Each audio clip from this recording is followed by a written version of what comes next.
A sitting president openly feuding with the Senate Majority Leader of his own party is rare, very rare. But tonight, President Trump is escalating his criticism of Senate Majority Leader Mitch McConnell, going so far as to envision the Kentucky Republican stepping down if he can't get key legislation across the finish line. All of this ahead of what promises to be a very busy legislative calendar this fall. Chief Washington correspondent James Rosen has the story. Responding to reporters' questions at his golf club in New Jersey, President Trump suggested that if the White House legislative agenda remains stalled, Senate Majority Leader Mitch McConnell should step down from his leadership post. If he doesn't get repeal and replace done, and if he doesn't get taxes done, meaning cuts and reform, and if he doesn't get a very easy one to get done, infrastructure, if he doesn't get them done, then you can ask me that question. Those comments followed what sources described as a tense phone call between the two men Wednesday morning, in which Mr. Trump was said to have conveyed his anger over criticism McConnell had publicly aired about the president. They said, Mitch, get to work and let's get it done. They should have had this last one done. They lost by one vote. For a thing like that to happen is a disgrace.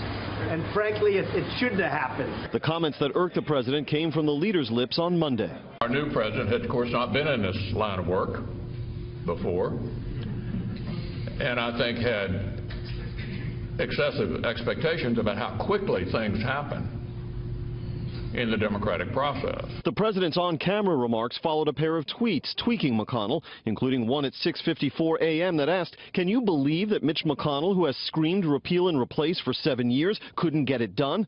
Former House Speaker Newt Gingrich, a Trump supporter, appeared this morning on Fox and Friends, the president's favorite program, to say the president must own his share of the blame for the collapse of the Obamacare repeal. He's part of the leadership team.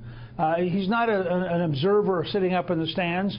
He's on the field. It was a collective failure. Analysts saw the widening schism between the president and McConnell potentially damaging GOP prospects in 2018. Working with Congress is extraordinarily difficult, even when you're working with a majority, your majority of your party that holds both chambers. They think no matter what they pass, he'll later criticize it if the polling is bad, that he'll run against them in the midterms.